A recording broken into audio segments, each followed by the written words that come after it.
Hello dear students, welcome back to this session. In this session, let us continue understanding the question answers from the lesson periodic classification of elements. And the question is, nitrogen whose atomic number is 7 and phosphorus whose atomic number is 15 both are belonging to group 15. Nitrogen and phosphorus both are belonging to group 15 whose atomic number of nitrogen is 7 and phosphorus is 15. Right? The question is, write the electronic configuration of these two elements. Which of these will be more electronegative and why? The electronic configuration of nitrogen is 2, 5. Right? On the first shell it can accommodate 2 and the second shell it is 5. Followed by phosphorus it is 2, 8, 5. If we observe, both the nitrogen and phosphorus are having 5 valence electrons on their outermost shell because they are also belonging to the same group. Correct. So this is the electronic configuration of nitrogen and phosphorus. Next question says, which of these will be more electronegative? To understand that, if we move down the group, for example nitrogen and phosphorus, if we move down the group, what happens? The number of shells increases. If suppose nitrogen is having 2 shells, by the time it comes to phosphorus it will be having 3 shells. So what happened? The distance between the nucleus and the outermost electron increases. As a result, the effective nuclear charge decreases. That means the attraction between the nucleus and the outermost electron decreases. Okay, here what happens? The tendency to attract the electron also, what happens? It decreases. As a result, what happens? The electronegativity decreases. Hence, the nitrogen is more electronegative than phosphorus. Clear? The next question is, in the modern periodic table, the calcium, which is having the atomic number 20, which is surrounded by the elements whose atomic number is 12, 19, 21 and 38. Which of these have the physical and chemical properties which are resembling to calcium? How can we identify this? To identify this, let us write the electronic configuration of these elements. So which are the elements? So let us suppose first the calcium. So the calcium's electronic configuration is 2, 8, 8, it is 2. Correct? Followed by the element whose atomic number is 12 will be 2, 8, 2.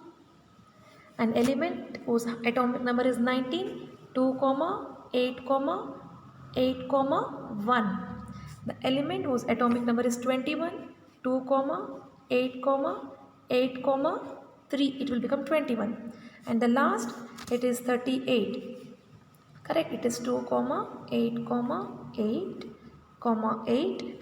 8 ones are 8, 8 twos are 16, 8 threes are 24, 25, 26 and remaining 6. Correct? So if you look at the electronic configuration of all these elements, you can just look at which element is having same number of valence electrons, which is resembling to the calcium. So the electronic configuration of calcium is 2, 8, 8, 2. Correct? Now the atomic number of the element 12 is having the electronic configuration of this. 19 is this and followed by 21 and 38 is this. Right? So here, if you look at the element which is having the electronic configuration 12, the element which is having the electronic configuration 12 will be having 2 valence electrons on their outermost shell. That is 2, 8, 2. Correct? Which is this element? This element will be magnesium. The element which is having the electronic configuration of 2, 8, 2 will be the magnesium. Correct? And the calcium is also having 2, 8, 8, 2. Correct? So now these both are having same number of valence electrons on their, this outermost shell. This. Correct?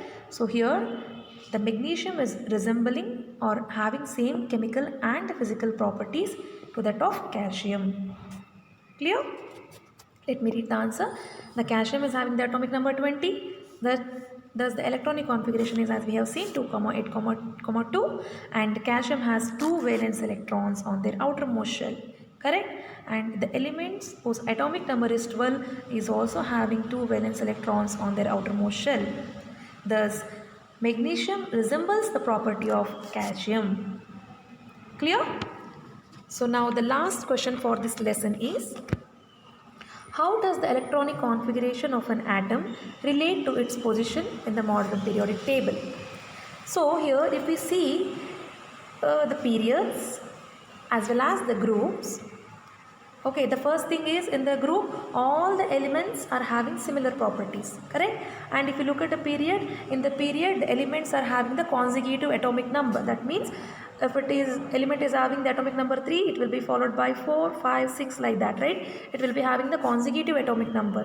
And as I already told you, if we look at the group, the elements present in the group are having similar chemical properties, correct? So here this is all based on the electronic configuration. They're almost based on the electronic configuration. Electronic configuration matters a lot here. So based on the electronic configuration, we can decide the position of the element. How can we decide? For example, if the element is having the electronic configuration of 2, 8, 3, then how can we decide to which period it belongs to? So this is the first, second and third. The element is belonging to third group, correct? And it will be in the third place. The element will be in the third place. Let me give you another example. If the element is having the electronic configuration of 2, 1, then it is first, second, correct? It means it is belonging to second period. This element is belonging to second period, correct? So by looking at the electronic configuration, we can identify the position of the element in the periodic table. Earlier also I have taught this, how to identify the elements, their position in the periodic table, correct? I hope everybody understand well the question answer which I have been explained to you till now. If you have any doubts related to these question answers, you can write in the comment box below. I can respond to whatever the questions which you asked to me. Thank you.